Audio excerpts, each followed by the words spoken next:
Kemet civilization fell in 332 BC with the advent of Alexander of Macedonia conquering Kemet and turning Kemet into Egypt. Egypt is a Greek word. Pyramid is a Egypt Greek is a Greek word. word.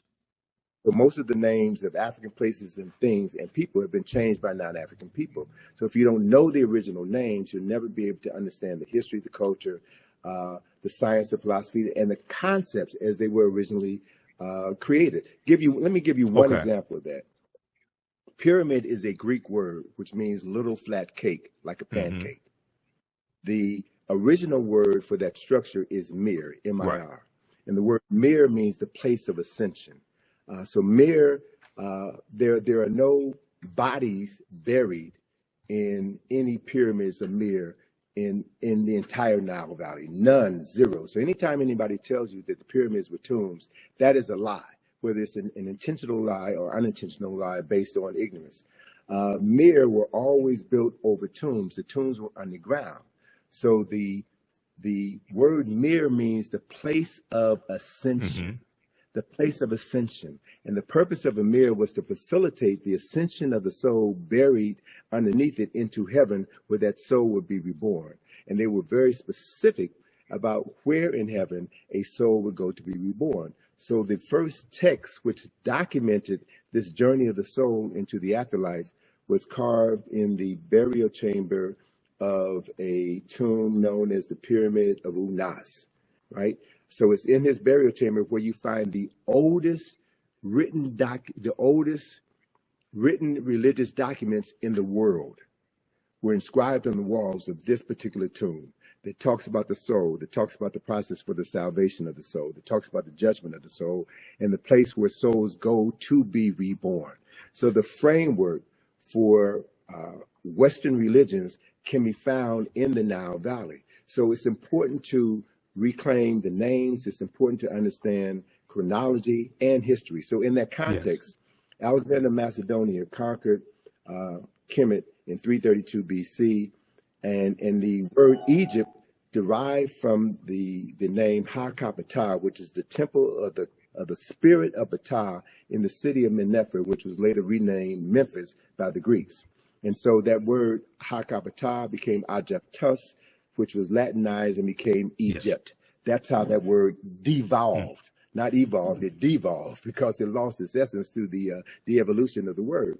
And so once Alexander conquered Kemet, and he became so enamored by the 3,000 years of historical knowledge that he had inherited by virtue of conquest. And so he no longer referred to himself as Alexander, son of Philip of Macedonia. He called himself Alexander, son of Ammon, son of Amen, the unseen presence of God Almighty, which is a upper Nile Valley concept, right? And so the Greek rulers then descended from Alexander's line. And Cleopatra is the last of these Greek rulers. So Cleopatra, for all intents and purposes, Cleopatra was not African. She was not Kemetic in the literal sense of the word. And so my thing is, don't get caught up in Cleopatra. There are other personalities of more historical and cultural significance who we should be focusing our attention on. So I would bypass Cleopatra discussion and focus on Queen Tiye, who was one of the baddest queens in human history. She was one of the most powerful rulers on earth. She was the wife of Imhotep III, and their statue in the Egyptian Museum in Cairo is the largest statue in that building. And anyone who looks upon that statue could see the nationality or the race, if you will, of who these two African people were. And it's very clear that we understand the chronology. Queen Tiye was the wife of Amenhotep III. The son was Amenhotep IV, who changed his name to Akhenaten. And Akhenaten's son was the person that we call King Tut.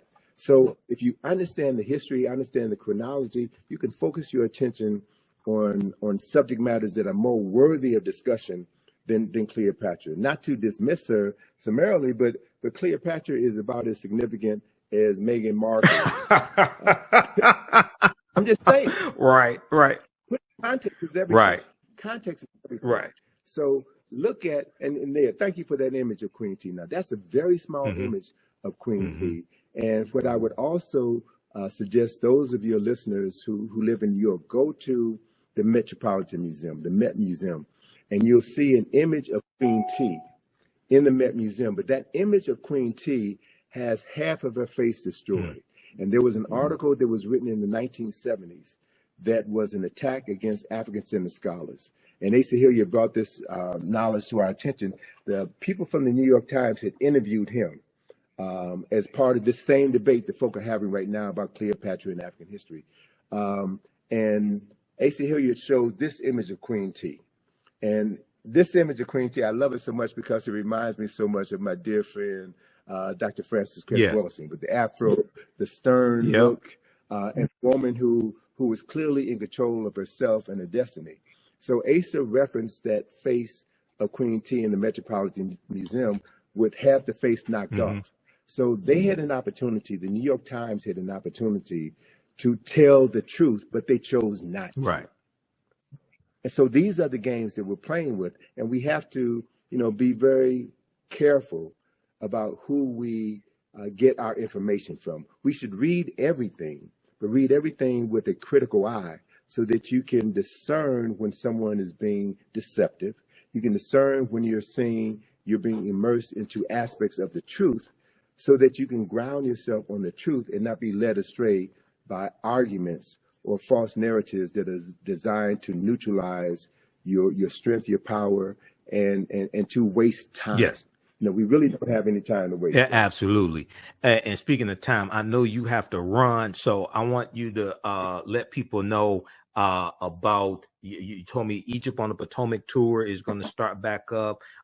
Give people the website, and then family watching. As soon as we finish with Tony, I'll let you know about my online history classes I teach on Saturdays and Sundays, because we have a class today at 3 p.m. Eastern Standard Time. Go ahead, Tony.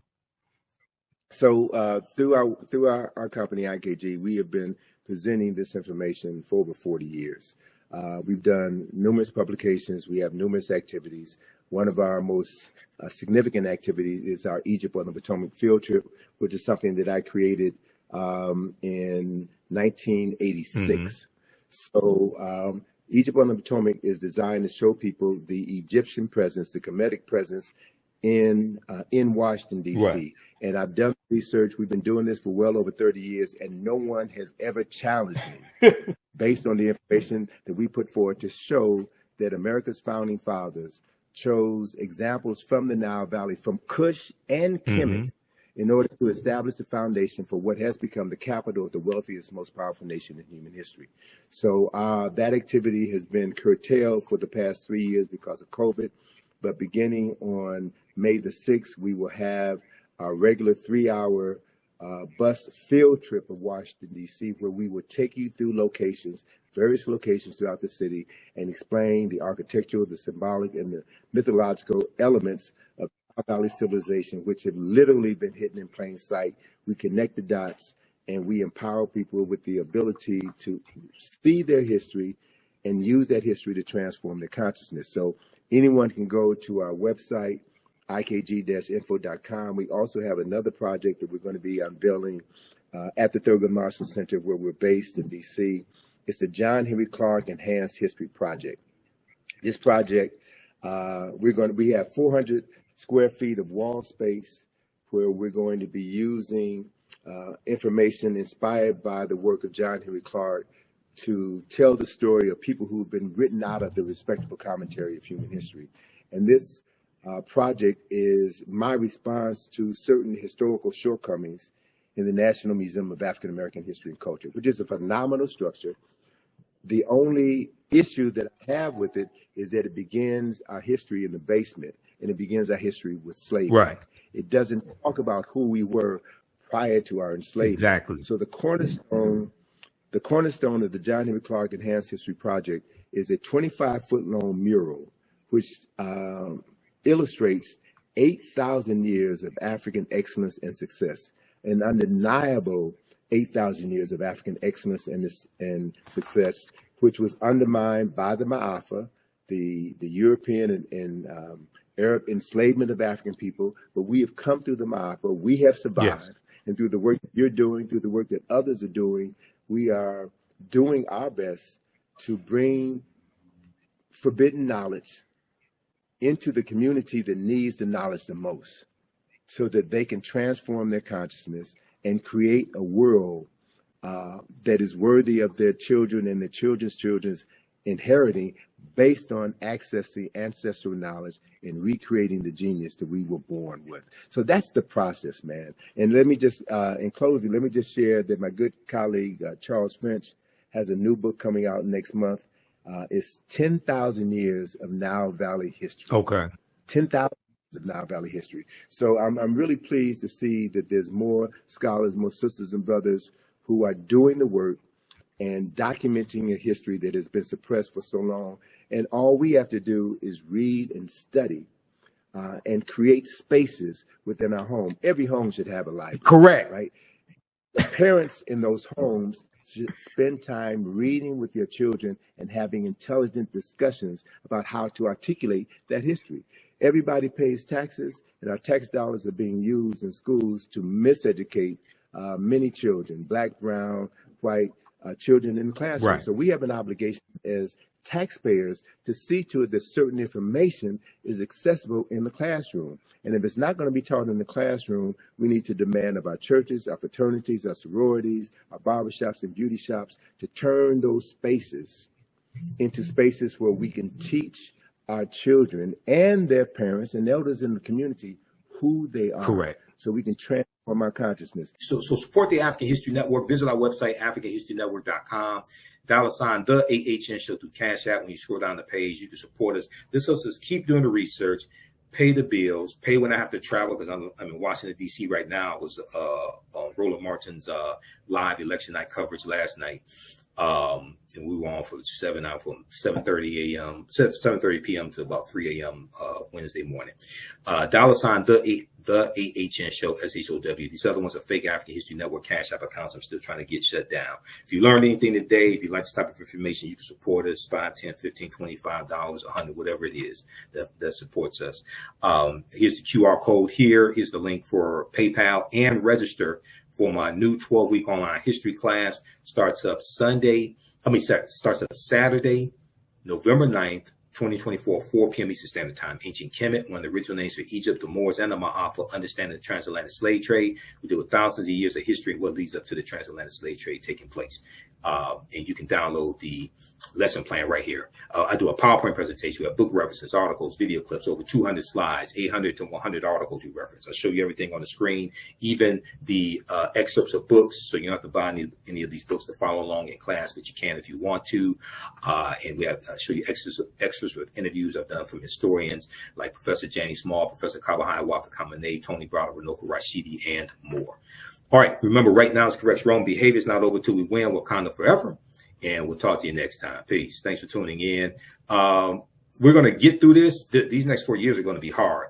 The House of Representatives, Democrats may take the House if we'll see they're still tabulating. If they take the House, Hakeem Jeffries is going to be the Speaker of the House of Representatives, first African-American Speaker of the House of Representatives. That means Democrats will be able to block bills that harmful bills that Republicans are trying to get passed and signed into law, because they can block them in the House. But this is a devastating result. And a lot of these people that think Trump is going to be good for the economy, he's going to tank the economy. He's going to tank the economy because he ain't build a good economy.